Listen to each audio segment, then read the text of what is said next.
नमस्कार। कभी कभी ऐसा लगता है ना कि सारी की सारी मुश्किलें बस हमारी ही जिंदगी में आनी है। अच्छा, आज जो कहानी हम सुनने वाले हैं वो शायद इस सोच को पूरी तरह से बदल दे। ये कहानी है दो पत्थरों की और ये हमें सिखाएगी कि कैसे महानता का रास्ता असल में संघर्षों से ही होकर गुजरता है। सोचिए जरा, हम अक्सर कामयाब लोगों को देखते हैं, चाहे वो कोई भी हो, और मन में सवाल आता है कि भाई ये लोग इतने ऊंचे मुकाम तक आखिर पहुंचे कैसे? क्या इनकी किस्मत बहुत अच्छी थी या सब कुछ इन्हें आसानी से मिल गया? जवाब है बिल्कुल नहीं। तो फिर आखिर महान बनने का राज है क्या? ये कहानी हमें उस संघर्ष और तकलीफ के पीछे छिपे हुए सच से मिलवाती है। ये हमें समझाएगी कि कैसे जिंदगी में आने वाली छोटी छोटी मुश्किलें ही असल में हमें कुछ बहुत बड़ा बनाने के लिए तैयार कर रही होती हैं। तो कहानी की शुरुआत होती है एक नौजवान मूर्तिकार से। सोचिए, उसके हाथों में है छेनी और हथौड़ी और दिल में एक जुनून, एक ऐसा जुनून कि उसका बस एक ही लक्ष्य था, एक बेजान से दिखने वाले पत्थर के अंदर जो भगवान का रूप छिपा है ना, उसे बाहर निकालकर दुनिया के सामने लाना। तो अब ये मूर्तिकार अपनी तलाश में निकलता है और पहुंच जाता है एक घने और जानते हैं बिल्कुल शांत जंगल में। वहां चलते चलते अचानक उसकी नजर एक बहुत बड़े और मजबूत से पत्थर पर पड़ती है। उसे देखते ही उसके मन में एक ख्याल आता है, वाह, क्यों न इसी पत्थर से एक सुंदर सी मूर्ति तराशी जाए। और फिर मूर्तिकार अपनी छेनी हथौड़ी उठाता है और जैसे ही उस पत्थर पर पहला वार करता है, पत्थर से एक दर्द भरी चीख निकलती है।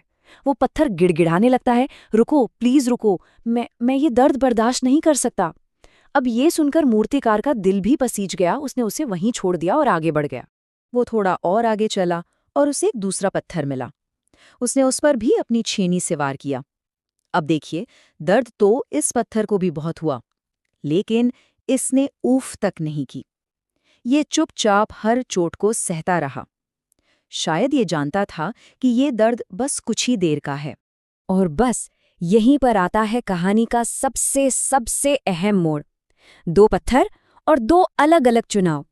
एक ने दर्द से बचने के लिए आसान रास्ता चुना और वो हमेशा के लिए एक साधारण पत्थर बनकर ही रह गया, जबकि दूसरे ने एक बड़े मकसद के लिए उस दर्द को सहा और एक अद्भुत, एक खूबसूरत कलाकृति बनने की राह पर चल पड़ा।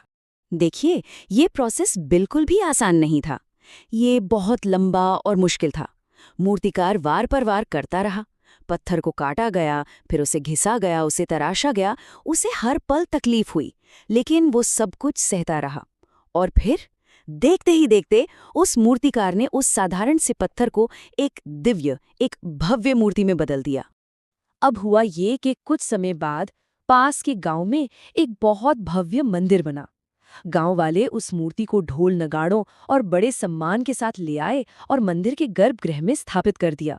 अब पूजा शुरू होनी थी, तो किसी को याद आया कि अरे, नारियल फोड़ने के लिए भी तो एक पत्थर चाहिए। और जानते हैं वो कौन सा पत्थर लेकर आए? जी हाँ, वही पहला पत्थर जिसने उस दिन दर्द सहने से साफ मना कर दिया था।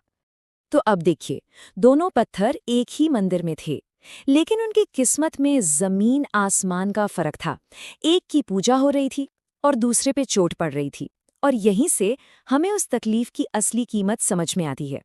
एक रात जब सब शांत था, तो बाहर पड़े पत्थर ने मूर्ति से बड़ी उदासी से कहा, दोस्त, तुम कितने भाग्यशाली हो।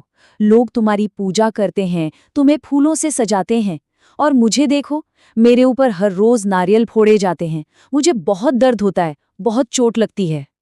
ये सुनकर मूर्ति हल्के से मुस्कुराई और उसने जवाब दिया, मेरे दोस्त, अगर बस उस एक दिन तुमने मूर्तिकार की वो कुछ चोटें सह ली होती, तो आज मेरी जगह पर तुम होते।